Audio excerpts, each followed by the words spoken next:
There's a singular, agonizing feeling that defines the modern relationship with wealth. It is the sharp, persistent sense that you should be richer. It is a gnawing belief that financial success is a secret code mastered only by the exceptionally brilliant or the exceptionally lucky, and that you are missing the crucial piece of information.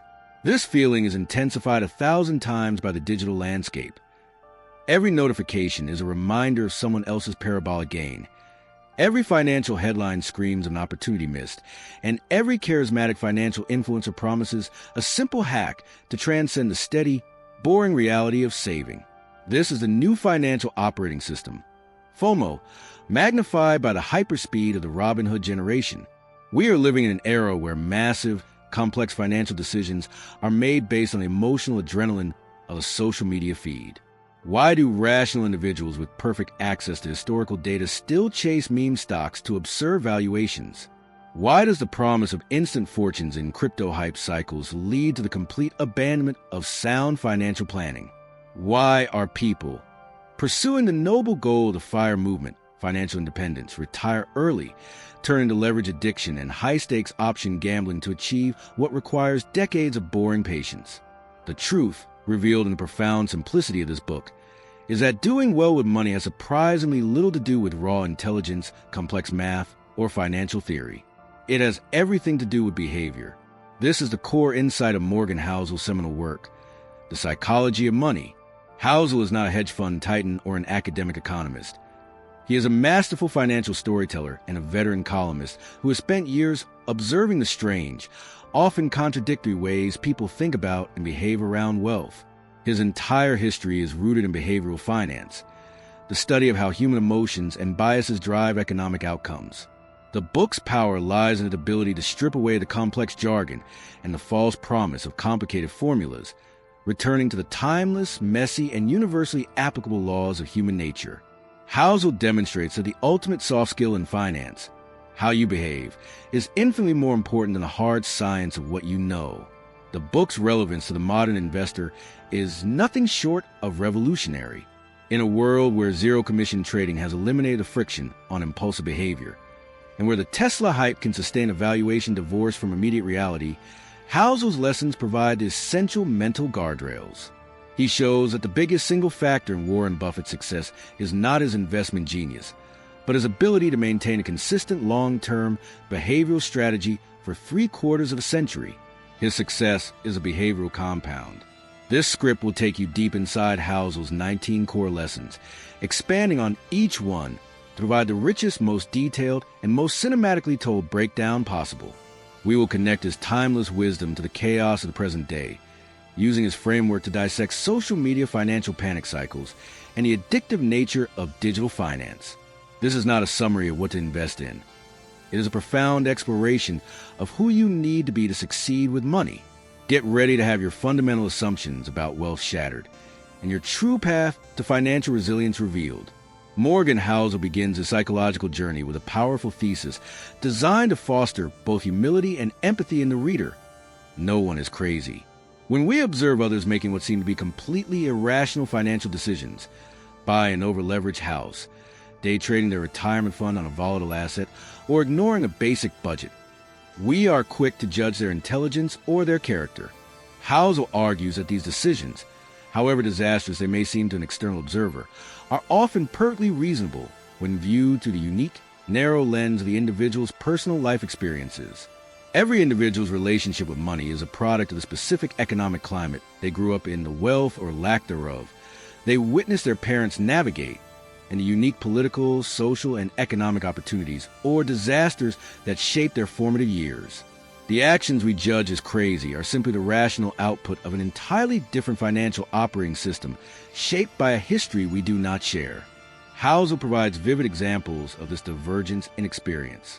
A person who came of age during the high inflation, low-growth economy of the 1970s and early 1980s will have an entirely different psychological baseline for risk, debt, and asset allocation than someone who entered the workforce during the low inflation, booming tech-driven markets of the 2000s.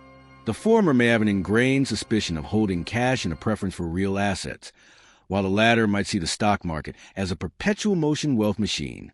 Neither perspective is inherently right or wrong, in an absolute sense, but each is perfectly logical given the data fed into their personal emotional processor during their most impressionable years. The financial instrument that forms the backbone of modern retirement, the 401k or similar personal savings vehicle, is Housel notes, only a few decades old, meaning that most people still alive today did not grow up with it as an established norm.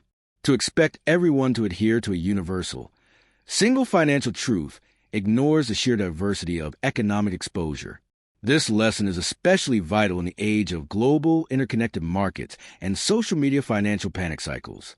When a group of Robinhood generation traders decide to take on massive, coordinated risk by engaging in option gambling on a single meme stock, an older, more conservative investor sees financial suicide.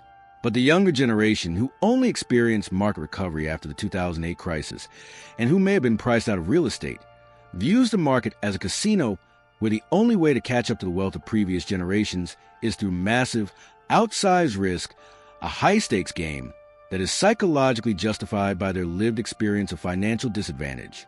Housel's insight forces the listener to replace judgment with humility. Your experience with money is merely one tiny data point in the infinite history of wealth, yet it likely forms 80% of your belief system. True financial wisdom requires acknowledging the limitations of your own personal dataset and respecting the reasonableness of differing financial realities. The chapter's core lesson directly tackles the pervasive judgment seen across forums regarding crypto hype cycles and leverage addiction. When an individual risks a significant portion of their capital on a volatile altcoin or a highly leveraged futures contract, the reaction from the mainstream is condemnation. Housel reminds us that for someone starting with minimal capital and facing overwhelming student debt or stagnant wages, the traditional advice of saving 10% for 40 years might feel like an impossible or irrelevant path. The high-risk, high-reward approach becomes their rational response to a structural problem, a psychological effort to jump the queue. This is not foolishness. It is an emotionally logical play when the traditional game feels rigged against them. The professional investor must recognize that the biggest risk to their own capital is not necessarily the decision of others, but their own arrogance in believing their experience is the only correct lens through which to view financial risk. To avoid personal disaster, one must first accept that the other guy, however reckless they seem, is not crazy. In Luck and Risk, Morgan Housel introduces a concept often sidelined in finance: the profound, inseparable roles of chance and negative chance in determining financial outcomes. This chapter serves as a vital inoculation against the twin psychological toxins of hubris in success and unwarranted shame in failure. He argues that the line between inspiringly bold and foolishly reckless is often razor-thin, and that the only difference between the two is a factor outside of anyone's control: the random hand of fate. Nothing is as good or as bad as it seems, because the true outcome is always a mixture of skill, effort, and statistical variance. Housel uses the captivating narrative of Bill Gates to illustrate this point. Bill Gates was undoubtedly brilliant and driven, but Housel notes the crucial, random circumstances of his life. He attended one of the only high schools in the world at the time that had a functional computer, an extraordinary piece of luck that put him far ahead of 99.9% of his peers. His co-founder, Paul Allen, shared a similar passion, but the two were in the right place at the right time. Housel then contrasts this with the story of a peer who possessed similar talent and drive, but suffered a catastrophic, unforeseen accident, a manifestation of risk. The outcome for all three was dictated by factors wholly separate from their coding skill. To attribute 100% of Gates' success to pure skill, or 100% of the peer's failure to poor decision-making, is a profound psychological error that limits our ability to learn and adapt. The core lesson is that luck and risk are siblings, two sides of the same coin. You cannot believe in the possibility of massive, singular success without equally respecting the possibility of massive, singular failure. The implication for the individual investor is a necessary shift in focus. Stop concentrating on specific individuals, the billionaires and the massive failures that dominate headlines. These are often the extreme statistical outliers whose results are the least applicable to your own life, precisely because luck and risk play such an outsized, non-replicable role in their extreme outcomes. Instead, Housel urges a reader to study broad trends and patterns of success, looking for the common denominators that are achievable by ordinary people over the long term, such as consistency, patience, and a high savings rate. The application of this wisdom demands humility when things go right and forgiveness when things go wrong. When a conservative investment suddenly doubles due to a geopolitical event you never saw coming, it demands humility. When a well-researched stock pick fails catastrophically due to an unmanageable macroeconomic shock, it demands forgiveness. The trick is to structure your finances so that the inevitable downside of risk, the bad luck that is baked into probabilistic cake, does not wipe you out entirely. Survival is the key to allowing the good luck to eventually land on your side. This chapter offers a powerful counter-narrative to mythology surrounding Tesla hype and the celebration of single-stock billionaires. When analyzing the astronomical success of a single stock, the investor must mentally discount the portion attributable to skill and recognize the massive role of macro luck, the pandemic-era money supply, the rapid shift in cultural values, the unique market positioning. This perspective is vital in the age of day trading psychology in the 2020s. Too many new traders believe their initial quick gains were due to superior insight when they were often merely the beneficiaries of a historically unique, stimulus-driven environment. This misattribution of luck to skill leads directly to overconfidence and the fatal escalation of risk, a belief that their next bet should be 5 times larger because they figure out the market. Housel's lesson is a required pause. Never let a single lucky outcome convince you that you're playing a different game than everyone else. In Never Enough, Morgan Housel addresses the single most dangerous, corrosive financial psychological force of modern capitalism, the goalpost that never stops moving. This chapter tackles the core human tendency toward insatiability and the psychological mechanism of social comparison, demonstrating that the hardest financial skill is not getting wealthy, but knowing when you have enough. Failure to define enough guarantees a life of anxiety, chasing a constantly receding horizon. Housel argues that modern capitalism is brilliantly efficient at 2 things: generating wealth and generating envy. As soon as a milestone is achieved, a certain net worth, a new car, a larger house, the human mind immediately recalibrates its expectations and starts looking at the next, higher rung on a ladder, usually defined by the possessions and accomplishments of those around us. This is a battle that, by definition, can never be won because the ceiling of social comparison is effectively infinite. No matter how much money you acquire, there will always be someone richer, someone with a faster jet, or someone with a more exclusive investment portfolio. The billionaire chasing the next billion is often just as psychologically frantic as the middle-class professional chasing the next promotion. Both are trapped in the same emotional treadmill. Housel tells a tragic story of individuals who, despite achieving immense wealth, risked everything for one more win and lost not just potential gains, but everything they already had: their reputation, their freedom, and their sanity. This demonstrates the critical distinction. There are certain things that are never worth risking, no matter the potential reward. Reputation, family, friends, freedom, and the ability to sleep soundly are all invaluable assets that must be preserved above any incremental gain. The idea of having enough is not conservatism. It is the ultimate risk management strategy. It is the point at which you decide that the next potential $1 million is not worth the risk of losing the things that money cannot buy. The ability to define and stick to enough is the only way to find contentment in the financial world. Happiness, Housel notes, is simply results minus expectations. By constantly raising the goalpost, we ensure that our results, however extraordinary, never quite catch up to our inflated expectations, thus ensuring perpetual dissatisfaction. The true power enough is that it is a safety net that prevents one from taking the kind of greedy, desperate risks that inevitably lead to ruin. It is the wisdom to step off the competitive treadmill before a catastrophic risk lands on your plate. The chapter's warning is deafening in the age of financial influencers and social media financial panic cycles. The entire influencer ecosystem is built upon showcasing the luxury and instant wealth that triggers the comparison mechanism. This fuels the FOMO culture and justifies dangerous, high-risk behavior, like option gambling or leveraging up, in an attempt to close a perceived gap. Housel's lesson is the ultimate defense against this. Wealth is relative, but your happiness is absolute. The investor must consciously choose to play their own game, define their own victory conditions based on their personal needs and values, and ignore the televised lifestyles of strangers. For the FIRE movement, enough must be defined not as a dollar amount that matches a neighbor, but as the amount required to buy back control over time, which Housel will show is the highest dividend money pays.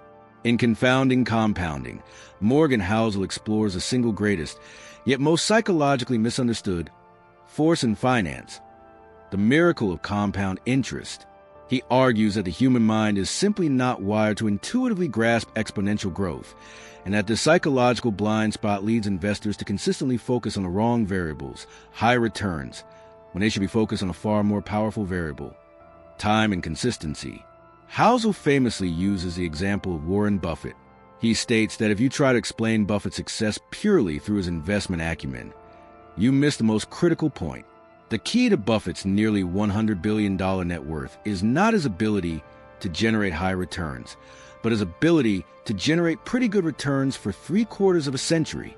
The vast majority of Buffett's wealth was created after his 50th birthday, and a stunning portion after his 65th birthday. This is not investment skill. It is the compounding of time. Housel compares Buffett to other brilliant investors who achieve high returns, but either started later, retired earlier, or, most critically, were wiped out by a moment of reckless risk. These brilliant investors failed the consistency test, thereby cutting short the compounding curve. The insight is that good investing isn't necessarily about earning the highest returns, but earning consistently good returns for the longest period of time possible.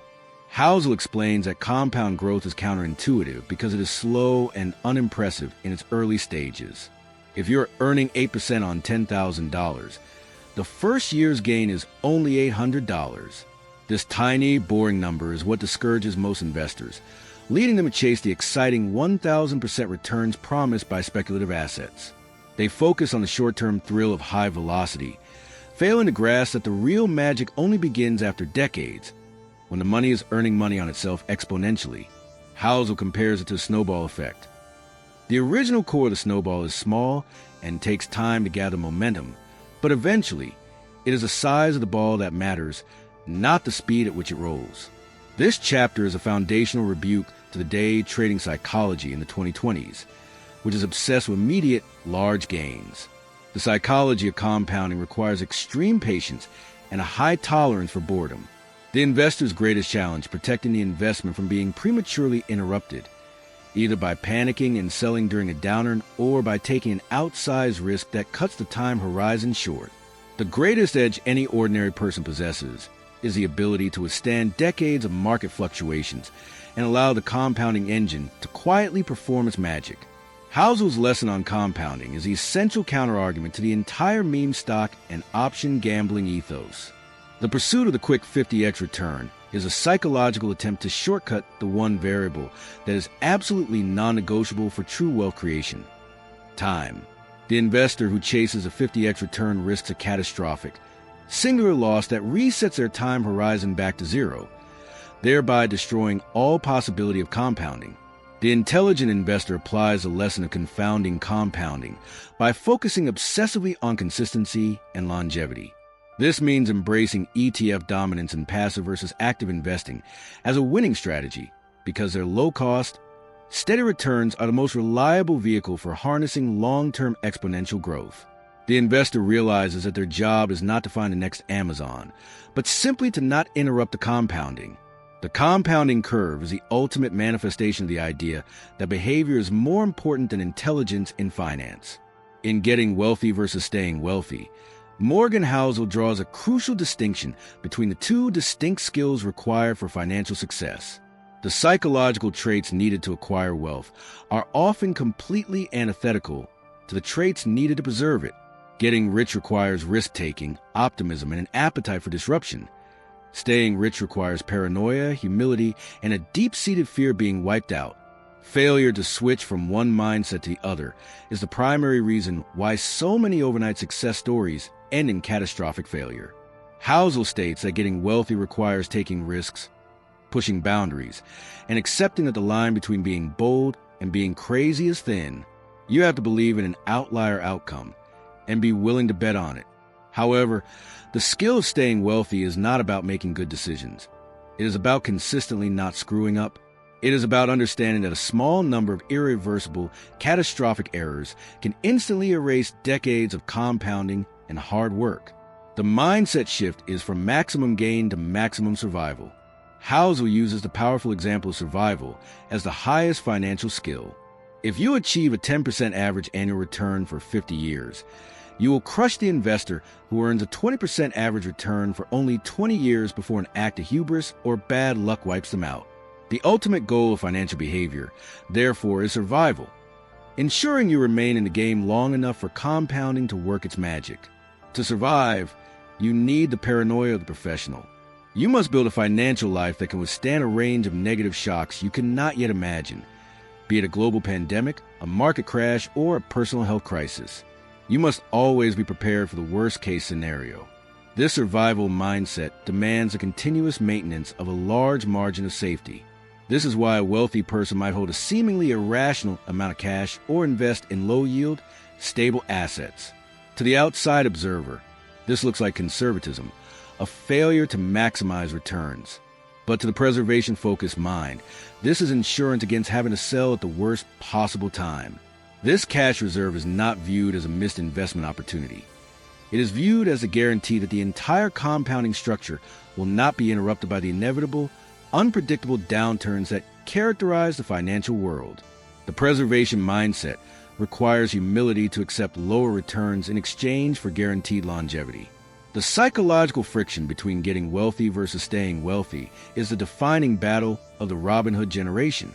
The initial rush of quick gains from meme stocks and crypto casinos instills the getting wealthy mindset, the belief that high-risk behavior is a path to success.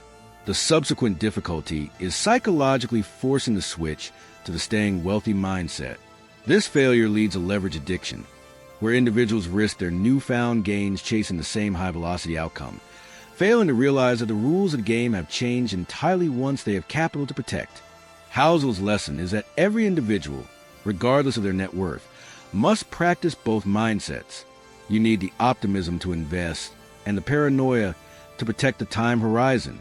The most valuable financial tool you possess is a stop-loss rule, the explicit boundary set by the staying wealthy mind that prevents the getting wealthy mind from committing an act of irreversible hubris. This is a continuous, conscious internal battle that determines financial fate. In Tales You Win, Morgan Housel introduces a concept that the vast majority of financial outcomes are driven by outlier events, the extreme, rare occurrences that reside in the tails of the distribution curve. This chapter is a crucial lesson in statistical humility, demonstrating that most of the work and most of the reward comes from a tiny fraction of your actions. Success in finance is about accepting that most things will fail and simply ensuring you are around for few things that win massively. Housel provides staggering evidence that the success of the investment world is dominated by a few outlier home runs. He notes that the vast majority of all public companies ultimately fail, disappear, or deliver mediocre returns. The entire long-term return of the stock market is often generated by a tiny handful of colossal successes, the outliers like Amazon, Apple, or Microsoft. The implication is profound. You could be wrong half the time and still make a fortune, as long as your few winning bets are massive enough to cover the numerous small losses and still deliver a substantial gain. This is the power law applied to finance. The psychological consequence of this truth is a necessity of patience and tolerance for failure. Since you know that most of your investments will be mediocre or outright failures, the goal is not to try and find an investment where you will be right 100% of the time, which is impossible. The goal is to maximize the chance that you will be participating in the one or two investments that generate the majority of your returns over a lifetime. This means you must be willing to endure constant, small disappointments and have the patience to hold those potential outliers long enough for the magic of compounding to fully take hold. You must be prepared to see 90% of your venture capital or angel investments go to zero, knowing that the 10% that succeed will dictate your overall return. This acceptance of failure requires building a financial life with room for error, a concept Housel expands on later, that allows those inevitable losses to occur without interrupting the entire game. The amateur panics and sells their winners too early because they fear the small chance of loss, thereby missing out on a massive tail event. The professional, understanding the tails, You win dynamic, accepts the constant fluctuation, and hold their winners, knowing that the greatest risk is interrupting the few investments that are designed to succeed exponentially. Your behavior determines whether you will still be holding the outlier when it finally hits. The tails you win lesson is the fundamental logic behind ETF dominance. When an investor buys a broad, diversified index fund, they are implicitly making a bet on the power law of the entire economy. They are accepting that their portfolio is filled with hundreds of mediocre companies, but they are guaranteed to own a handful of Tesla-like or Bitcoin-like outlier companies that will generate 80% of the market's total return over the next 20 years. This passive acceptance is a far superior strategy than trying to actively identify which few companies will succeed, which is a nearly impossible, low-probability task. Conversely, the lesson is a powerful warning against the destructive nature of social media financial panic cycles. When a downturn hits, the amateur sees the entire portfolio losing value and panics, selling everything. They are effectively selling both the small losers and potential tail event winners, thereby guaranteeing that they will miss the next massive compounding wave. The ability to sit still and endure the volatility, accepting the small losses as the entry fee for the tail event, is the highest form of financial discipline taught by this chapter. In Freedom, Morgan Housel explores the ultimate, highest dividend that money pays: control over your time. He argues that the desire for wealth is often misplaced. The true, underlying human desire is not for expensive objects or high status, but for autonomy, flexibility, and the ability to wake up every morning and decide exactly what you want to do. The greatest intrinsic value of money is its ability to create optionality in your life.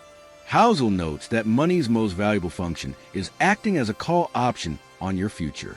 If you have savings, you have the ability to wait for a better job, negotiate a higher salary, leave an abusive situation, take time off to raise a family, or pivot careers without the paralyzing fear of immediate financial collapse. This freedom is more important to psychological well-being than any material possession. The person with a lower income but high savings who can walk away from a bad job has a higher quality of life than the high-income executive whose massive debt and spending trapped them in a soul-crushing career. The constant pursuit of more wealth, the never-enough dynamic, often leads to the ironic loss of freedom. People work longer hours, take on more stress, and commit to decades of soul-crushing work to buy things they don't need, thereby sacrificing the very freedom they think they are earning. Housel suggests that living below your means and maximizing your savings rate is the fastest path to financial freedom, because every dollar saved is a literal purchase of future time and autonomy. The money in your bank account is not a dead asset. It is a safety net that allows you to absorb the inevitable shocks and maintain control when the external world attempts to impose its will. This concept ties directly into the goals of the FIRE movement. The true goal of financial independence, retire early, is not the retire early part. It is a financial independence part, the attainment of maximal optionality.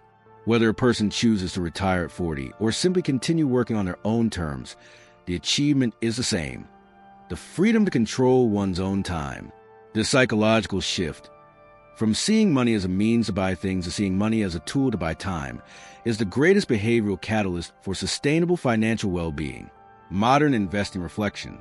The lesson of freedom is a necessary corrective to the social media financial panic cycles and the pervasive visibility of wealth. The Robin Hood generation often sees wealth only through the lens of conspicuous consumption: fast cars, expensive travel, and luxury goods promoted by financial influencers. Housel redirects the focus from consumption to control. The value of a dollar is not what it can purchase today, but the optionality it preserves for tomorrow. In the context of zero-commission trading, the constant temptation to engage in day trading psychology in the 2020s is often a subtle violation of freedom. Traders sacrifice their time, mental energy, and emotional well-being to chase short-term gains. Housel asks the crucial question: are you gaining more money than you're losing autonomy? The smart investor recognizes that maximizing their savings rate and investing passively frees up their time and mental bandwidth, which is a far more valuable commodity than the small, high-stress gains available from active speculation. The ultimate investment is the one that buys you back more hours of your life. In Man in the Car Paradox, Morgan Housel tackles a strange and pervasive delusion that drives most conspicuous consumption: the belief that buying expensive status symbols will garner admiration, respect, and envy from others. Housel reveals a psychological truth. When we see someone in a fancy car, we rarely think about the driver. We only think about ourselves. The paradox is simple. When a person buys a luxury car, they are typically doing so to convey to others that they are rich, successful, and worthy of admiration. However, when we, the observer, see the car, our internal dialogue is not, "Wow, that person's incredible," but rather, "Wow, if I had that car, I would be incredible." The focus of the observer is always on the object itself and the feeling it will confer upon them, not the actual, often insecure, driver. The desired admiration is rarely, if ever, transferred from the object to the individual who owns it. This makes the entire endeavor of conspicuous consumption a profound psychological failure. Housel argues that this desire for status is one of the most financially destructive forces because it encourages people to spend vast sums of money trying to win a zero-sum, unwinnable social game. The moment you purchase the latest status symbol, the goalpost of social comparison immediately moves again, forcing you into an unending cycle of spending to maintain a position that you never actually achieved. The most effective way to be admired is not through things, but through character, kindness, humility, and genuine empathy, qualities that cannot be purchased and are far more difficult to acquire than a luxury watch or a fancy car. This chapter forces a psychological reckoning with the nature of wealth. True wealth, the unspent income, the money held in the bank, the investment portfolio, is by definition invisible. It is money you have chosen not to convert into a visible status signal. The person driving the fancy car might be rich, but the person who can afford the fancy car but chooses to drive a modest vehicle and save the difference is truly wealthy. Wealth is hidden. It is the optionality and freedom it confers. Rich is often a fleeting display designed to impress, which is often a thin veneer over high debt and high anxiety. The Man in the Car Paradox is a direct challenge to the visual culture of financial influencers. The entire industry is built on showcasing the physical manifestation of rich to sell the idea of a simple path to the same results. Housel's lesson for the Robin Hood generation is that the desire to signal success is the fastest way to derail genuine wealth creation. The investor practicing Housel's discipline understands that every purchase of a visible status symbol is a permanent reduction in optionality and time control. They recognize that the pursuit of fractional shares culture and steady ETF dominance is the pursuit of invisible wealth, which is the only kind of wealth that matters for long-term fire-based asset allocation. The ability to resist the urge to buy the status symbol is the ultimate psychological display of confidence and long-term discipline. True wealth is living below your means and mastering the internal paradox. The quiet knowledge of your own financial security is infinitely more valuable than the fleeting admiration of strangers. Following the paradox of the visible, Morgan Housel defines the true nature of financial success in wealth is what you don't see.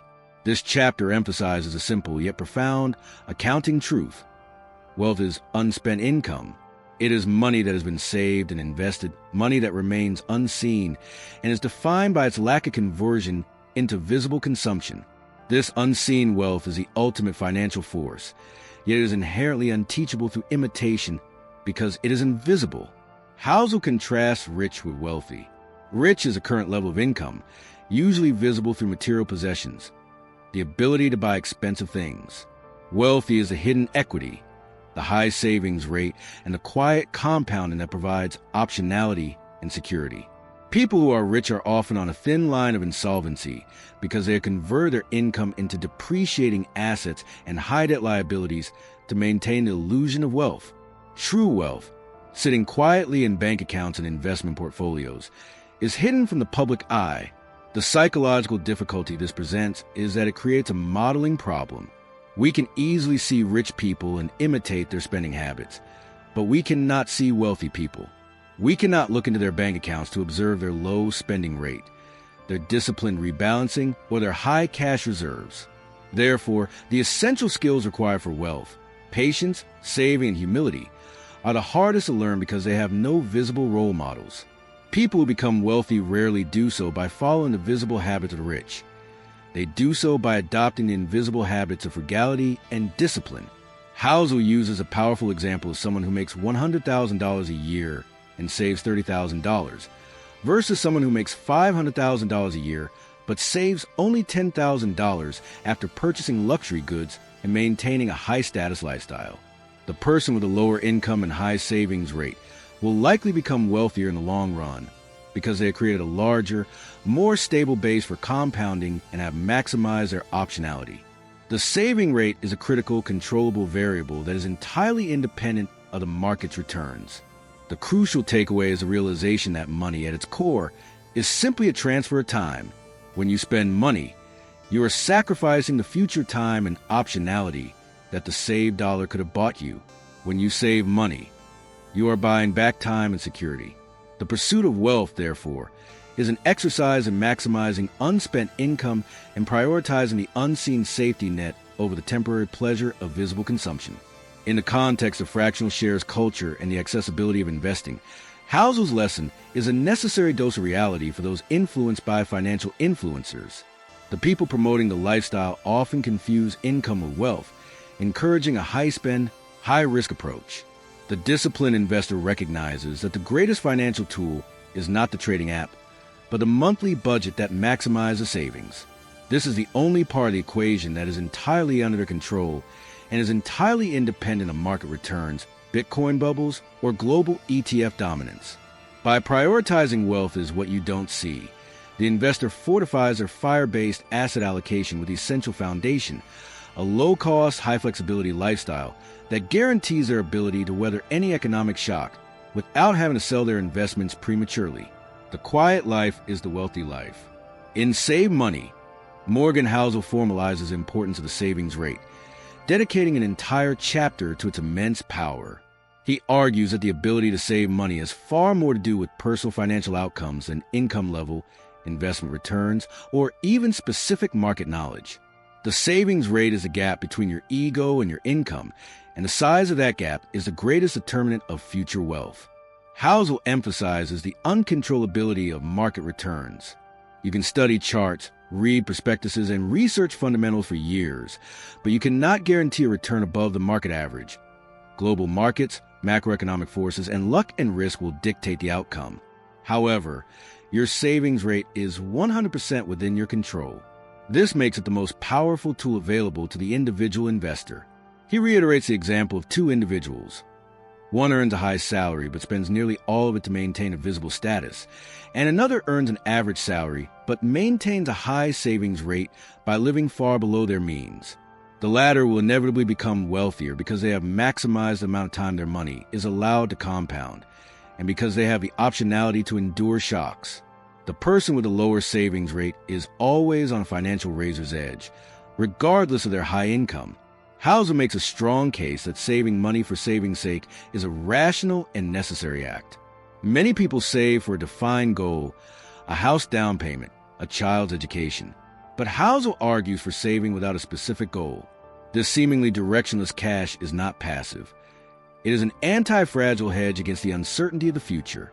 It is the money that buys room for error, a future chapter's theme, and optionality against the shocks that you cannot yet name, the job loss, the unexpected medical bill, or the need to quickly relocate. This goal-less savings is the ultimate purchase of time and peace of mind. The psychological challenge is overcoming the societal narrative that saving money is equivalent to missing out or deprivation. Housel reframes saving as the purchase of independence and the acquisition of future freedom. Every dollar saved is a literal reduction in the amount of control the outside world has over your life. This narrative shift, from viewing saving as sacrifice to viewing saving as buying back time, is a catalyst that transforms a hesitant saver into a relentless accumulator of wealth. The lesson to save money stands in stark contrast to the cheap leverage through technology narrative. The ease of accessing debt, margin loans, credit cards, personal loans, is the ultimate enemy of the savings rate. Housel warns that debt is the antithesis of optionality. It is a sacrifice of future freedom for current consumption. The investor influenced by day trading psychology in the 2020s often uses leverage to amplify potential gains, but they fail to account for the catastrophic damage debt does to their savings rate and their financial resilience. The intelligent application of this chapter dictates that the primary focus of all personal finance should be lifestyle deflation, the conscious effort to keep one's spending stable or even decreasing as income rises. This maximized savings rate creates a larger pool of capital for ETF dominance and passive investing, ensuring that the individual is maximizing the one variable they can fully control, making them less dependent on the unpredictable volatility of social media financial panic cycles. In Reasonable Rational, Morgan Housel addresses the profound psychological disconnect between the academic idea of rational behavior and the practical reality of reasonable behavior. Traditional finance demands that investors be hyper-rational, making decisions based purely on optimal mathematical outcomes, such as maximizing compound interest every minute of every day. Housel argues that this hyper-rational ideal is often behaviorally unsustainable and ultimately leads to worse long-term results than a slightly suboptimal, but reasonable strategy that the individual can actually stick to. Housel's premise is that a mediocre plan that you stick to is infinitely superior to a brilliant plan that you abandon. The greatest tool in finance is time, and any strategy, however brilliant, that psychologically exhausts the investor and leads in the panic sell during a crash or exit early will destroy the compounding benefit of time. The rational choice might be to maximize every single penny of return, but that strategy, e.g. highly concentrated stock picks, complex derivatives, causes so much stress that the investor sells at the bottom of the next recession. The plan has failed a reasonable test. Reasonable behavior is behavior that is emotionally and psychologically comfortable enough to be maintained for decades.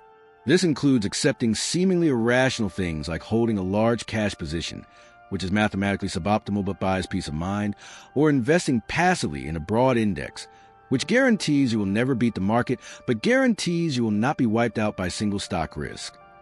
Housel states that the goal is not to achieve the highest theoretical average annual return, but to achieve the highest realized lifetime return, which requires behavioral endurance. This chapter is a defense of simplicity and boredom in finance. The sophisticated investor often feels compelled to engage in complex strategies to prove their intelligence. Housel points out that complexity is the enemy of reasonable behavior. Simple, repeatable actions, like automated monthly dollar cost averaging into a low-cost fund, are psychologically easy to maintain through volatile times. The investor can detach their emotions from the market's daily noise because the simplicity of the plan reduces anxiety. The reasonable strategy is the one that minimizes the chances of the investor doing something incredibly stupid during the inevitable financial crisis. The reasonable rational lesson is the perfect guide for navigating the ETF dominance versus hyper-speculative behavior debate. The rational, academic argument might favor a complex factor-based model to marginally outperform the S&P 500. However, the reasonable choice for the vast majority of investors is the simple, low-cost index ETF.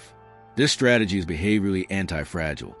It is so easy to maintain that the investor is highly likely to stick with it for the necessary 30-plus year compounding period, thus achieving a superior lifetime return.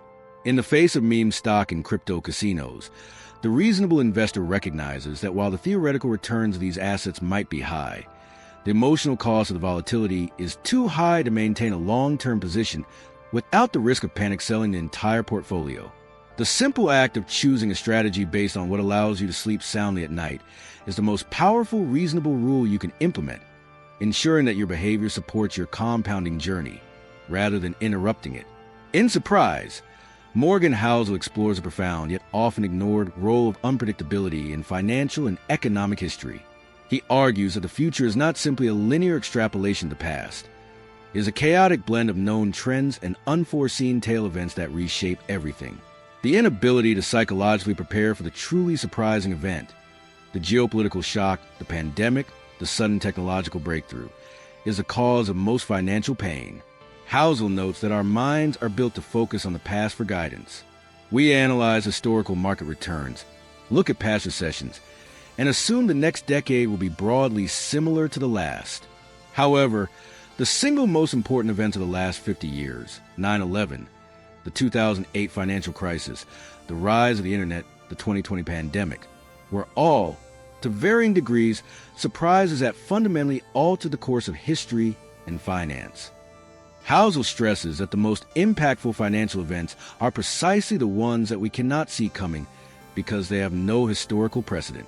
The psychological danger lies in seduction of prediction. Financial media and financial influencers thrive by promising certainty, giving the audience the comforting illusion that they can predict the next market move or the next recession. Housel argues that this obsession with prediction is counterproductive because it focuses our energy on variation and noise, the small, daily movements, rather than patterns and resilience. The truly important events are the rare, compounding, surprise events that move the needle the most. The solution is not to try and predict the surprise, which is impossible, but to build a financial life that can withstand any surprise. This requires a fundamental shift in strategy, moving from focusing on precise forecasting, which will fail, to focusing on flexibility and endurance, which will succeed. The investor must abandon the rigid financial plan that assumes a specific economic outcome and instead build a system with massive, built-in room for error, the next chapter's theme, designed to absorb any kind of shock. The only thing you can be certain of is that the world will surprise you. The chapter's lesson is a powerful indictment of the hyperfocus on short-term market analysis seen in day trading psychology in the 2020s. Traders who rely on predicting the next quarter's earnings or the next week's Fed statement are psychologically unprepared for massive, surprise macro events that dictate long-term returns. Crypto casinos are a perfect example. The rapid, unforeseen regulatory crackdown or sudden technological failure are the true drivers of massive wealth destruction, not the predictable daily volatility. The intelligent investor adopts a philosophy that history is not a perfect guide to the future. The unprecedented availability of cheap leverage through technology and the massive scale of AI-driven hedge funds introduce new, unmodeled risks that have no parallel in the past. To survive, the investor must focus on the timeless, surprise-resistant behaviors, low debt, high savings, and diversified assets. The ultimate goal is not to be right about the future, but to be unbreakable by whatever surprise the future brings. In Room for Error, Morgan Housel brings the lessons of surprise and getting wealthy versus staying wealthy together into a single, indispensable concept, the margin of safety. He argues that the intelligent investor is defined by their deliberate creation of buffer zones, excess cash, low debt, flexible timelines that allow their financial structure to absorb shocks and withstand the unpredictable nature of the world. Room for error is not a luxury. It is a mandatory part of any sustainable financial plan. Housel notes that a financial plan is only useful up until the point where reality intervenes, the moment when the surprise hits. Rigid financial plans fail because they assume a world free of unexpected illness, job loss, market crashes, or simple human error. The margin of safety is the acknowledgement that plans are great, but things rarely go according to plan. It is a financial discipline to hold back, to not maximize every penny return, and to avoid taking actions that leave zero room for unexpected pain. The margin of safety manifests in several forms. The first is liquidity. Holding a seemingly too large cash reserve is the ultimate psychological tool. While mathematically suboptimal, missing out on potential returns, this cash is a guarantee that the investor will never be forced to sell their ETF dominance holdings at the worst possible moment during a social media financial panic cycle. The cash is a premium paid for time and optionality during a crisis. The second is low debt. Debt is the antithesis of room for error. It turns the predictable volatility of life into an existential threat by imposing rigid, non-negotiable repayment schedules. The person with low debt can endure a job loss or a market downturn without having to liquidate assets or file for bankruptcy. Cheap leverage through technology offers temporary gains, but carries permanent ruin potential by eliminating all room for error. Housel emphasizes that the value of being financially unbreakable far outweighs the marginal utility of maximizing returns through leverage. The core psychological challenge is resisting the temptation to maximize optimization. The goal of financial planning is not to find the perfect, hyper-optimized portfolio that generates the highest possible return. The goal is to find a robust, resilient portfolio that guarantees you stay in the game long enough for compounding to work. The money set aside for the margin of safety is not wasted. It is the insurance premium that protects the entire portfolio from the inevitable, chaotic shocks of the financial world. The concept of room for error is the necessary counterbalance to the leverage addiction seen across digital platforms.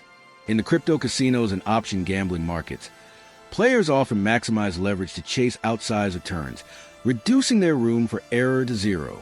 A small, predictable fluctuation instantly triggers liquidation, turning a survivable loss into total ruin. The intelligent investor applies the room for error principle to their asset allocation by using barbell strategy logic, taking highly calculated risks with a small, defined portion of capital, the speculative tail, while keeping the vast majority of capital in safe, liquid, low-volatility assets, the margin of safety. This allows the investor to participate in the potential upside of outlier events. Tails, you win, while guaranteeing that the downside risk is survivable and does not interrupt the primary compounding engine. The ultimate realization is that success comes from the absence of a catastrophic failure, not the presence of a brilliant decision.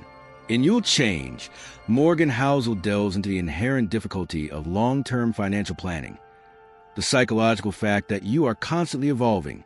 The person making the financial plan today will not be the same person executing that plan 10, 20, or 40 years from now. This future self will have different desires, different values, and a different risk tolerance. And the failure to anticipate this change is the cause of most major financial regrets. Housel notes that humans are notoriously poor at predicting their own future selves. We suffer from an end-of-history illusion, believing that our current values, preferences, and goals will be the final version of our identity. The 25-year-old making an aggressive, high-risk financial plan assumes their 45-year-old self will have the same appetite for volatility and risk. But life experience, parenthood, career plateau, illness, or simply the psychological weight of accumulated wealth often transforms that future self into someone deeply risk-averse who desperately wishes their younger self had been more conservative. The result of this psychological flaw is that many people find themselves trapped in a financial plan that their current self hates. They commit to decades of demanding career for a payoff that their future self no longer desires, or they lock up all their capital in liquid investments that deny their future self the optionality they desperately crave. The psychological cost of working for a goal that no longer resonates with your current values is immense, often leading to midlife crises and rash, destructive financial decisions designed to break free from the past self's rigid commitment. The solution is not to abandon planning, but to build a financial plan with maximum flexibility. Housel advocates for avoiding extremes in every aspect of financial life, ensuring that your long-term commitments do not box your future self into an unbearable corner. This means avoiding extreme debt, which eliminates options, avoiding extreme illiquidity, which prevents pivots, and avoiding extreme career commitments that leave no room for changes in values. The goal is to maximize optionality so that when your future self inevitably changes their mind, the financial plan can adapt without collapsing. The lesson of You'll Change is critical for the FIRE movement and long-term ETF dominant strategies. An aggressive, early retirement goal often requires extreme savings rates and highly concentrated, high-risk investments, which are the very definition of extremes. The FIRE-based asset allocation must be constantly reviewed for behavioral sustainability over the lifespan of a changing individual. The investor must recognize that the biggest risk to their compounding journey is not a market crash, but personal burnout and the subsequent abandonment of the plan. Therefore, a small, intentional lifestyle creep that relieves psychological pressure today may be the most reasonable investment, guaranteeing that the investor remains committed to the core plan for the necessary decades. The ultimate financial success comes from a plan that is built not just for the rational market, but for the messy, evolving, and unpredictable human being who has to execute it. The smartest financial move is the one that respects the future stranger you will become. In Nothing is Free, Morgan Housel tackles a fundamental misconception that leads investors to financial disappointment: the belief that extraordinary investment returns should come without an emotional or psychological cost. He argues that in finance, volatility is not a fine. It is a price you pay for achieving market-level returns. Housel states that every single desirable financial outcome has a price tag attached to it. The price of a college education is tuition. The price of a new car is the sticker price. Similarly, the price of long-term market returns is volatility, uncertainty, doubt, and fear. The stock market has historically delivered high returns not because it is a magical wealth machine, but precisely because it forces investors to endure extreme drawdowns, panic cycles, and the constant psychological torment of feeling like they are about to lose everything. If the market were a guaranteed smooth ride, the returns would be driven down to zero. The mistake most people make is that they mentally classify volatility as a fine, a punitive, unfair deduction that must be avoided, rather than the fee, the non-negotiable cost required to purchase the return. When the market falls 20%, the investor feels they have done something wrong and panics, selling the investment to avoid the fine. Housel urges the reader to psychologically reframe this volatility. A 20% drawdown is simply the non-negotiable price of admission for the long-term, high returns of the market. You must pay the volatility fee to get the market return. The implication is that the investor must be prepared to pay the price cheerfully. When a market drops, the disciplined investor does not panic. They mentally process the event as a required payment for the eventual compounding wealth. They have the psychological discipline to hold their position and not interrupt the process, knowing that selling now is equivalent to canceling the education halfway through or returning the car after the down payment is made. This concept ties directly into the dangers of zero-commission trading. While the commission cost is free, the emotional cost is often exponentially higher. By removing the friction of the monetary transaction, the platforms encourage impulsive, high-frequency, and emotionally driven behavior, leading to massive financial losses that far outweigh the original commission savings. The perceived free entry into the market leads to a colossal payment of the volatility fee through psychological and behavioral errors. The nothing is free principle is the essential anchor for navigating social media financial panic cycles and the volatility of Bitcoin bubbles.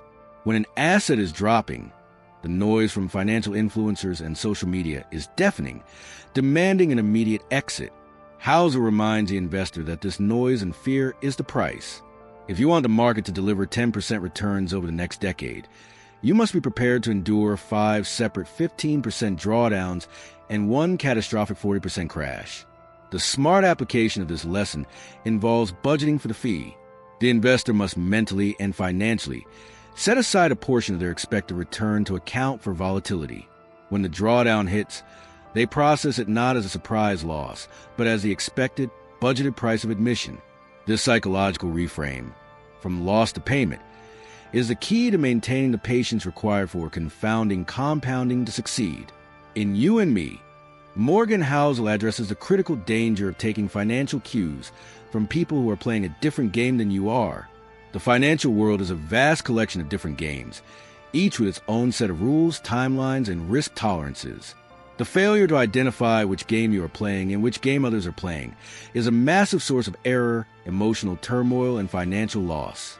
Housel notes that a day trader who has a time horizon of a few weeks is playing an entirely different game than a 30-year-old Firebase investor who has a time horizon of 3 decades. The former is playing a zero-sum game of liquidity and short-term volatility. The latter is playing a positive-sum game of compounding and economic growth. If the long-term investor takes cues from the short-term trader, e.g., selling a stock because a day trader is panicking, they are adopting the wrong rules, interrupting their compounding, and guaranteeing a suboptimal outcome. The problem is the opacity of financial goals. When we see someone buy a stock, we don't know if they are a professional hedging a multi-billion-dollar position, a retail investor trying to fund a house down payment next year, or a student engaging in option gambling for entertainment. We see the action, but we don't know the time horizon, the single most important variable in financial decision-making. Since we cannot know their time horizon, we should never let their actions dictate our own. The key to defending against this is defining your own game and writing down your time horizon. Housel encourages the reader to formally state their investment mission. I am a long-term, passive investor, optimistic about global growth, and my time horizon is 35 years. This mission statement acts as a narrative filter for all incoming information. Any piece of news or social media hype that is relevant to a time horizon of less than 5 years can be safely ignored, as it is noise belonging to someone else's game. This lesson is a powerful warning against the destructive nature of comparison. The market's high flyers and quick winners are often playing an unsustainable, high-risk game that will inevitably end in ruin. By comparing your steady, reasonable progress to their extreme, volatile gains, you violate the never-enough principle and risk abandoning your sustainable strategy for a high-risk, unreplicable one. The only opponent you have is your own historical self, and the only victory that matters is hitting your own long-term, personalized financial goals. The chapter is mandatory reading for anyone participating in the ETF dominance or passive versus active investing world. When the news highlights a hedge fund making a huge, leveraged short-term bet, the passive investor might feel inadequate. Housel reminds him that the hedge fund is playing the annual performance game with other people's money, using cheap leverage through technology and algorithmic trading to exploit milliseconds of inefficiency. The passive investor is playing the lifetime survival game. These are two completely different sports. The smart investor recognizes the emotional drain of comparing themselves to others in the crypto casinos or the meme stock forums. They realize that volatility and risk-taking are the cost of admission for the short-term game, but the cost of ruin for the long-term game. The ultimate behavioral victory is the discipline to stick to your own boring, long-term plan, immune to the spectacular, short-lived performance of those playing a different, riskier sport. In The Seduction of Pessimism, Morgan Housel explores the powerful, almost magnetic psychological draw of negative financial forecasts. He argues that pessimism sounds smarter, more convincing, and is taken more seriously than optimism, even though the long-term history of global economics is overwhelmingly a story of growth, survival, and long-term optimism. Housel attributes the seduction of pessimism to three main factors. First, pessimism is often mistaken for intelligence. The person predicting doom sounds insightful, analytical, and cautious, earning them respect. The person predicting long-term growth sounds naive, simple, and overly optimistic. Predicting a crisis requires complex, sophisticated explanations of what will go wrong, satisfying the human mind's need for complexity. Predicting growth only requires pointing to the past and stating that human ingenuity and adaptability will overcome the current obstacles, which sounds less like analysis and more like blind faith. Second, pessimism is an emotional magnet. Bad news and threats are inherently more compelling and attention-grabbing than good news. Our survival instincts are wired to prioritize danger, leading us to focus obsessively on stories of collapse, global inflation, and inevitable recession. The media amplifies this because fear sells better than quiet contentment. This creates a psychological feedback loop where negative stories achieve greater viral status and stay in circulation longer than positive ones. Third, optimism is often too slow to sell. Long-term growth happens slowly, quietly, and through the miracle of confounding compounding. Collapse happens quickly and sensationally. The person selling the doom and gloom narrative gets immediate attention because the collapse is presented as imminent, requiring immediate, profitable action. The person selling the optimism narrative requires the listener to be patient for decades, which is a difficult product to market in an age of instant gratification. Housel reminds a reader that growth is the default setting of capitalism. Despite wars, pandemics, recessions, and collapses, the global economy has always adapted, innovated, and grown. The long-term odds favor the optimist, but the short-term emotions favor the pessimist. The disciplined investor must therefore cultivate a long-term, rational optimism, a belief that the world will solve its problems, while maintaining a short-term, tactical paranoia, the room for error, and getting wealthy versus staying wealthy mindsets to survive the inevitable temporary setbacks. The seduction of pessimism is amplified by social media financial panic cycles. The ease with which a narrative of global inflation waves or systemic collapse can spread, often fueled by financial influencers selling a specific protective asset, like gold or specific cryptocurrency, is a testament to the power of doom. The intelligent investor recognizes that they must fight the psychological gravity. The correct approach is to assume that the world will get better, or at least that humanity will adapt to problems it faces, and that long-term compounding will succeed. The investor must structure their life so that they are financially paranoid, low-debt cash buffer, but investment optimistic, fully invested in diversified global growth. The psychological challenge is the ability to ignore the endless, smart-sounding stream of negative predictions and stick to the simple, often boring, truth that growth is a reward for enduring the fear. And when you'll believe anything, Morgan Housel delves into the psychological phenomenon of asset bubbles and the conditions under which people are most susceptible to irrational financial belief. He argues that bubbles are not driven by mass delusion or stupidity. They are driven by the contagious realization that a fundamental truth of the world is changing, leading people to overestimate the speed and magnitude of that change. This overestimation is what allows investors to believe the absurd. Housel defines a bubble as a situation where the excitement over a genuine technological or economic change gets combined with compelling narrative that spreads rapidly, leading people to believe in impossible growth rates. The internet in the 1990s was a genuine revolution, but the bubble was the irrational belief that every company touching the internet would instantly generate massive profits, and that traditional valuation rules were obsolete. This combination of truth and exaggeration is what makes a bubble so dangerous. It provides a rational kernel to justify the irrational price. The psychological danger lies in the illusion of expertise and the power of social proof. As the bubble grows, people who previously had no interest or knowledge in the sector start making money quickly. They mistake their good luck for skill, which fuels their overconfidence and encourages them to double down on risk. Simultaneously, the visible wealth of others triggers FOMO in outsiders, compelling them to join the frenzy. The rapid rise in price becomes the only evidence needed to justify the purchase. The price is proof of the story, and the story is proof of the price, creating a perfect feedback loop. Housel emphasizes that bubbles are also defined by the failure of experienced professionals to sell or short. This failure occurs because the professionals, while recognizing the irrationality, fear the risk of the bubble getting more irrational for longer than they can stay solvent. The fear of being wrong in the short term and the fear of missing out on the final parabolic rise cripples their rational decision-making. This creates the environment where the irrationality persists and the average investor is left to believe anything that justifies the continuing ascent of the price. The ultimate defense against believing anything is knowing your time horizon and understanding the logic of tails. You win. Since the biggest wins come from a few outliers, the investor must be prepared for most new ventures to fail. When a narrative promises that every participant will win, it is a signal of a massive bubble. The rational investor steps back, discounts the excitement by half, and insists on a margin of safety against the inevitable collapse when the rational kernel of truth can no longer sustain the weight of the collective irrational belief.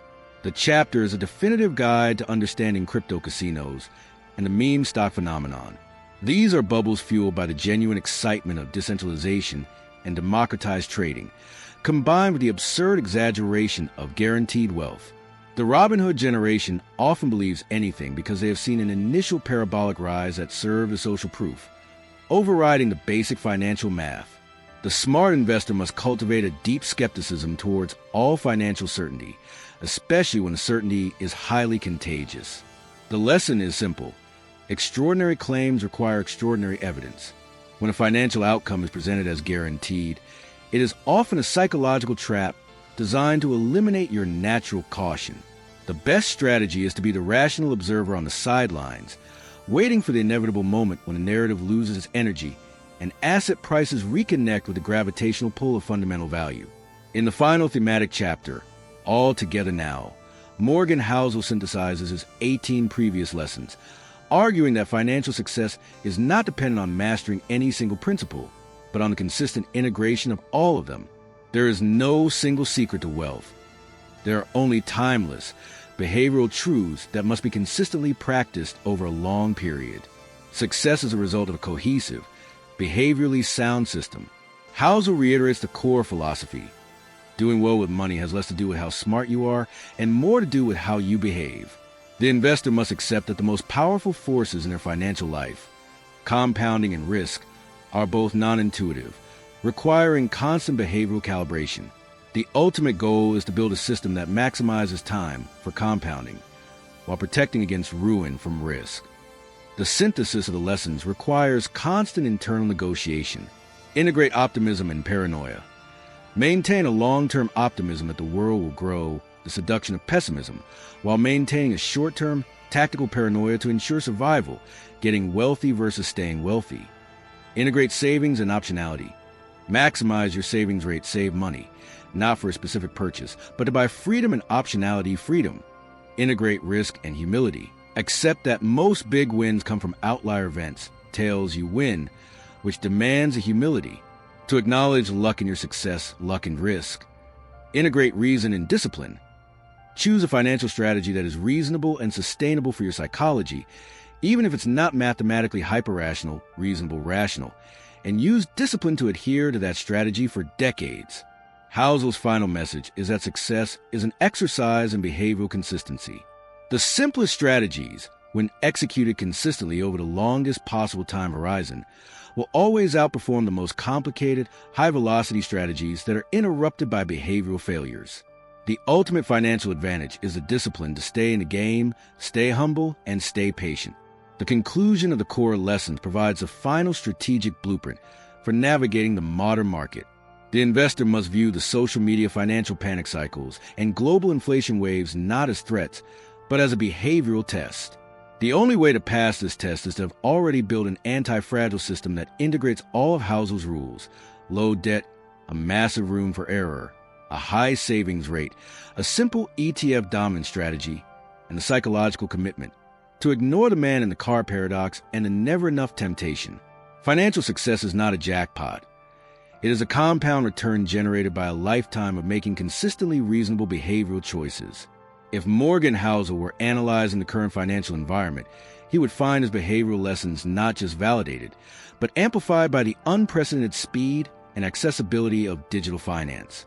He would confirm that every technological innovation, from AI to fractional shares, simply provides a more efficient delivery system for the timeless human flaws of greed, envy, and impatience.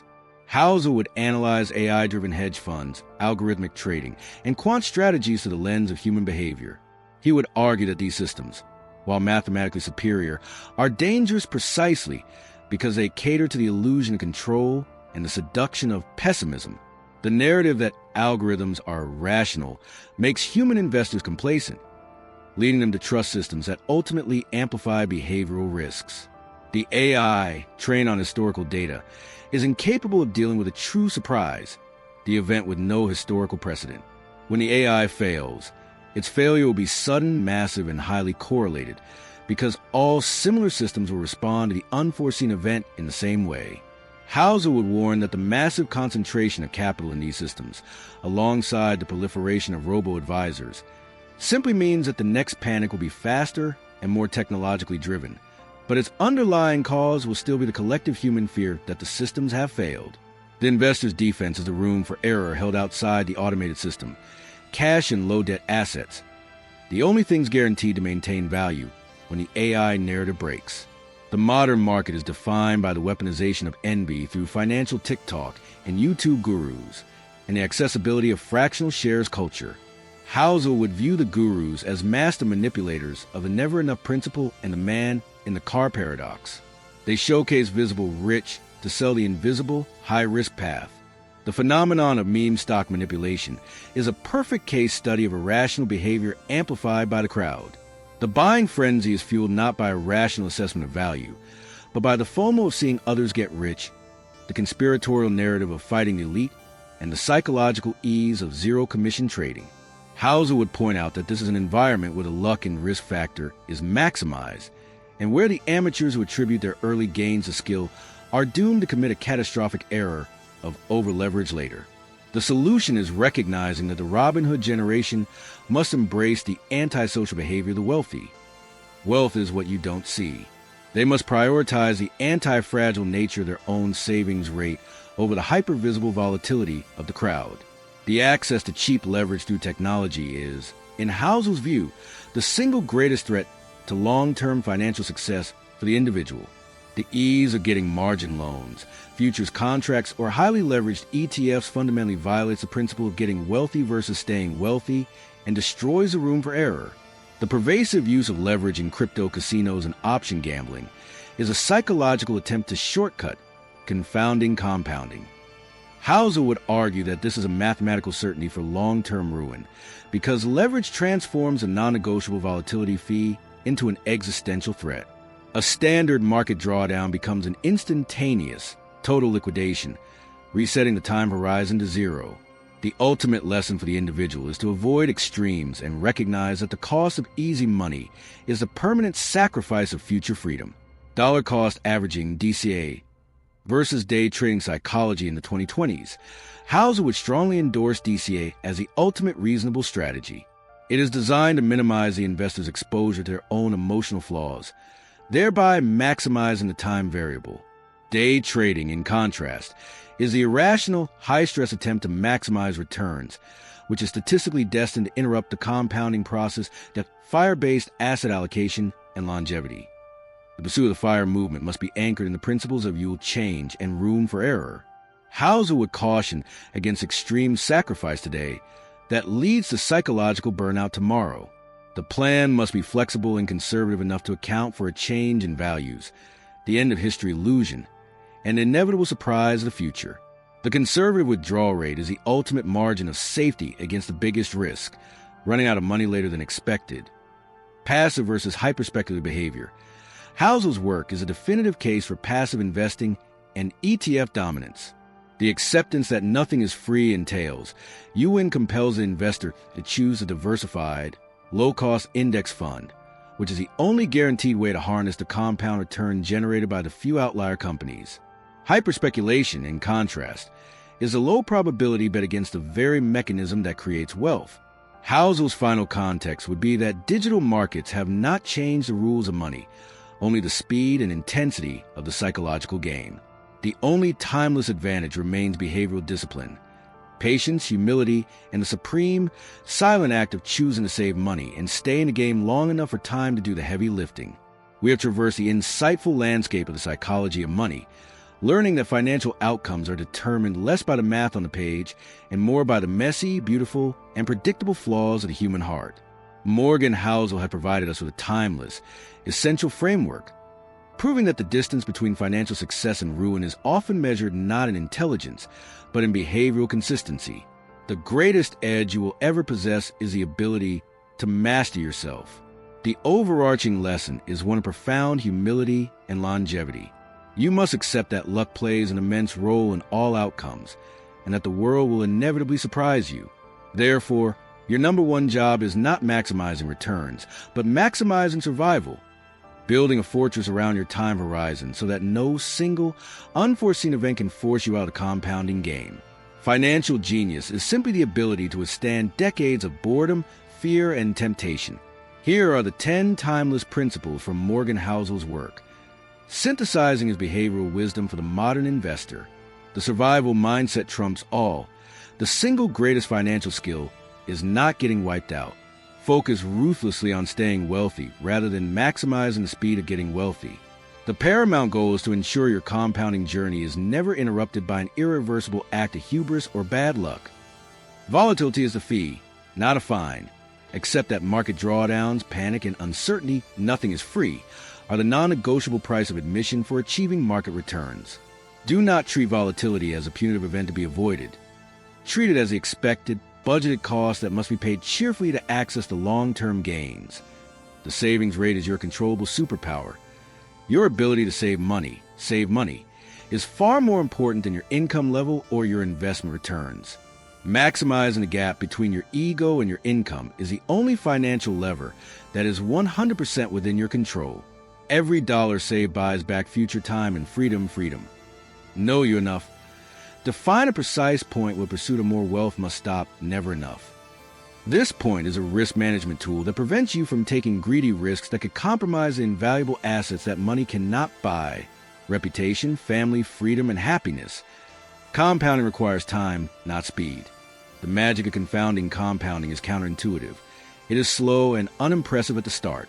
Therefore, your job is not to chase high-velocity returns, but to maximize the time your money is allowed to compound, demanding extreme patience and a high tolerance for boredom. Build a financial life with room for error. Acknowledge that life and markets will surprise you. Build massive margin of safety into your finances, a cash buffer and low debt, to act as an anti-fragile hedge against unmanageable, unforeseen shocks. This buffer buys you the time to wait out any crisis without being forced to sell assets. Be reasonable, not hyper-rational.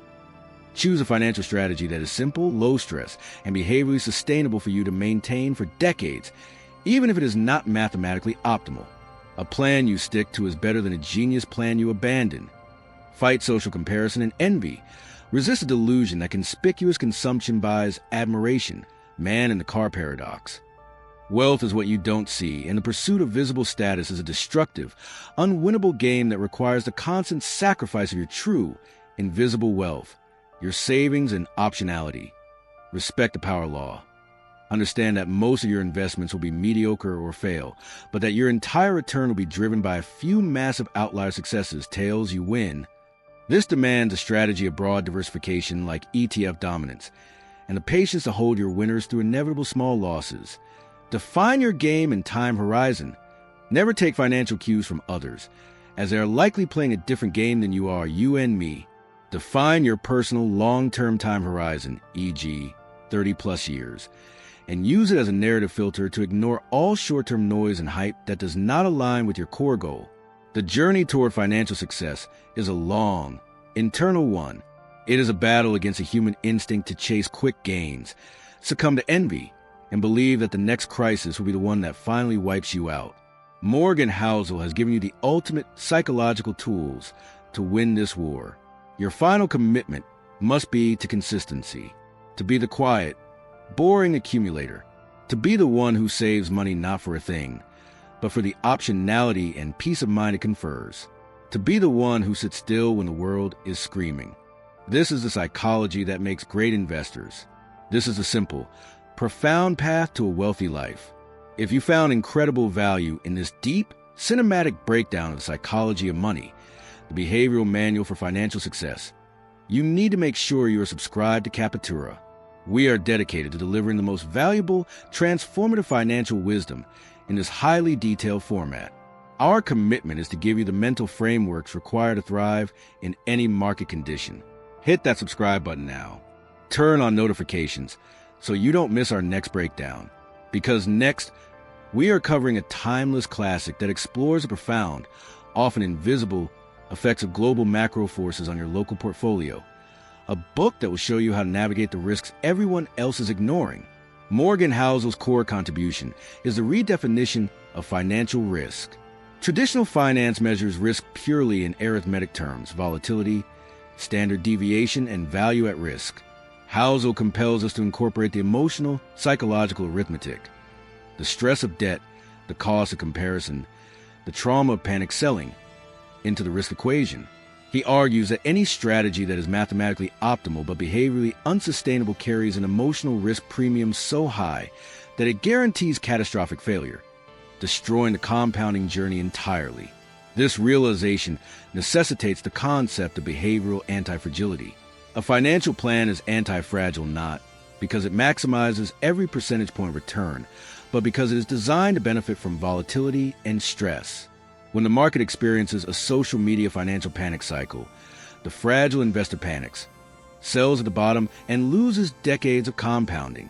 The behaviorally anti-fragile investor, however, benefits from the stress. Their low debt, high cash position allows them to buy assets at a discount, turning the market's chaos into a personal opportunity. The price paid for this anti-fragility is the holding of suboptimal assets, the cash buffer that earns minimal interest, which Housel reframes not as a drag on returns, but as an insurance premium against emotional collapse. The most critical component of this emotional arithmetic is the calculation of the debt stress multiplier. Housel demonstrates that the psychological burden of debt, especially high-interest debt obtained through cheap leverage through technology or option gambling margin calls, is far greater than the interest rate itself. Debt introduces an external, non-negotiable timeline into the financial life, stripping away the single most valuable asset, optionality. When debt is present, the investor loses the ability to choose to hold through a market downturn or wait for a better job. The debt mandates action, forcing the investor to violate the principles of time and patience, which are the engines of compounding. The emotional cost of sleepless nights, stress, and forced liquidation must be quantified as a massive, irreversible loss in the total wealth calculation, making any pursuit of debt fuel returns a negative emotional expected value bet. Housel's insistence on the reasonable, rational principle is the behavioral tool to manage this arithmetic. A hyper-rational investor might conclude that since the S&P 500 historically recovers, taking on 2x leverage to maximize returns is the optimal mathematical choice. But the reasonable investor recognizes that the psychological stress of watching that leveraged portfolio drop 50% during a crisis is so severe that the investor will inevitably break their own compounding rule by selling at the bottom.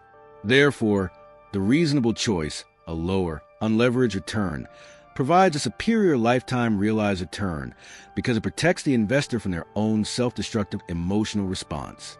The investor must always trade a small amount of mathematical efficiency for a massive gain in behavioral consistency, which is the only variable that truly compounds. The ultimate aim is to internalize the arithmetic that time is more valuable than money, and consistency is more valuable than complexity. The emotional tax paid for complexity, the stress of managing concentrated stock positions or tracking volatile crypto casinos, consumes the mental energy that should be dedicated to maximizing the single greatest controllable variable, the savings rate. The disciplined investor uses Housel's framework to calculate the emotional cost of complexity, ECC, and chooses the simplest, most boring, and most emotionally sustainable path, a clear affirmation that behavioral health is a hidden alpha of long-term investing. Housel's philosophical framework extends beyond a balance sheet to the realm of non-financial assets, asserting that things like reputation, humility, and time control are not merely abstract virtues, but compound assets that contribute exponentially more to well-being than incremental investment returns. The chapter Never Enough and the Man in the Car Paradox serve as case studies in the tragic failure to understand the compounding nature of these invisible assets. The Man in the Car Paradox is a profound demonstration of the failure of reputation compounding. When an individual attempts to purchase status and respect through visible consumption, they commit an act of social miscalculation. As Housel observes, the observer's mind focuses only on the object and the feeling it will confer upon them, not the owner. The money spent on the luxury item, therefore, is a permanent loss of both financial capital and social compounding opportunity. The purchase fails to generate the desired social return, resulting in a negative yield on expenditure. In contrast, reputation, built on traits like honesty, kindness, reliability, and humility, compounds quietly over time. A reputation built over decades leads to better opportunities, stronger professional networks, higher trust, and superior personal relationships. These positive externalities generate non-monetary returns that eventually manifest in higher income, better access to deals, and superior mental health. Housel would argue that the cost of maintaining a disciplined, non-flashy lifestyle, the ultimate expression of humility, is an investment that yields one of the highest compound interest rates available, precisely because it is rare and difficult to maintain in a culture obsessed with visible spending. Humility itself is a compounding financial asset. Housel notes that the most durable fortunes are built by those who maintain a healthy paranoia, the understanding that luck and risk play an outsized role, and that success is often temporary. This humility prevents the fatal error of overconfidence, which is a primary behavioral trigger for catastrophic, irreversible risks, the final, destructive act that wipes out decades of compounding.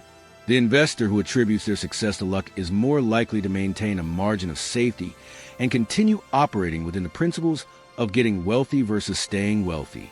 The investor who attributes their success entirely to skill is highly susceptible to leverage addiction and extreme risks, believing they are playing a different game, a behavioral flaw that guarantees the interruption of the compounding curve.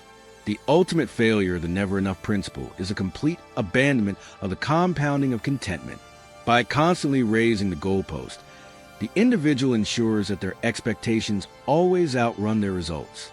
They sacrifice the compounding benefit of inner peace for the futile, linear pursuit of external status.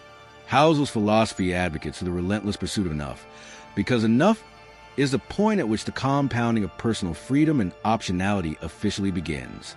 Choosing to live below one's means and maximize the savings rate is the deliberate choice to invest in the compounding of one's own life satisfaction, a return that is far more valuable and durable than any transient stock market gain. Morgan Housel's repeated emphasis on freedom and room for error coalesces into a powerful, practical investment philosophy centered on optionality.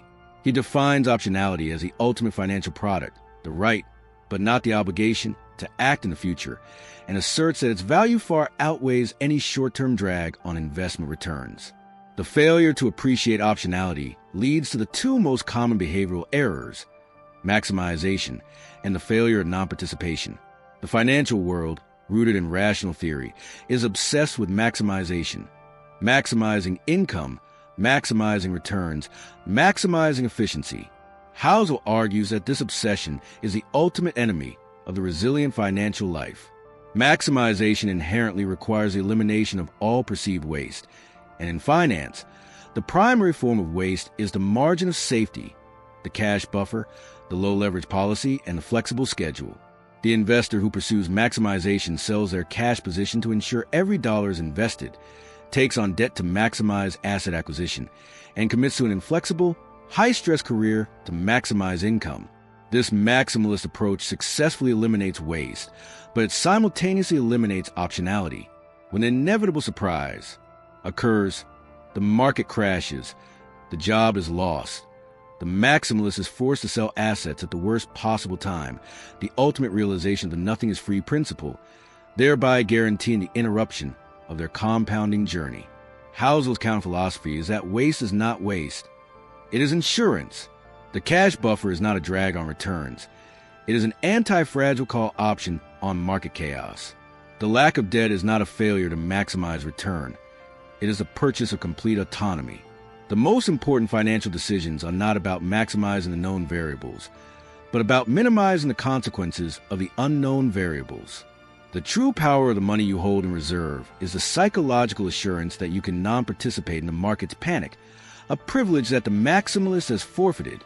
Housel demonstrates that the highest form of optionality is the ability to choose non-participation when the market demands rash, emotional action. This is the ultimate expression of reasonable, rational behavior. When the market is crashing and seduction of pessimism is at its peak, the psychologically fragile investor is compelled to act, to sell, to panic, to move capital.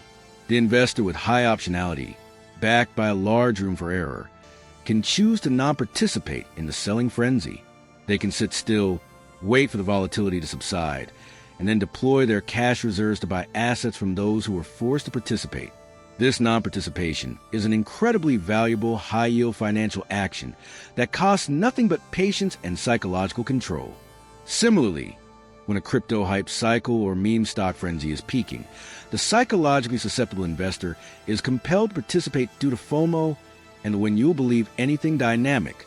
The investor with high optionality can choose non-participation in the frenzy, knowing that the price of the asset is too high to justify the risk, and that the greatest reward lies in the long-term confounding compounding of their core portfolio.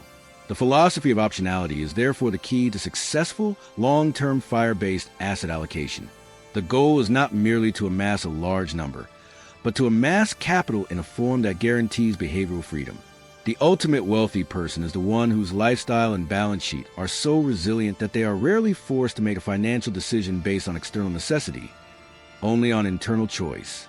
This conscious choice to minimize necessity and maximize optionality is the master discipline that Housel's entire body of work advocates for.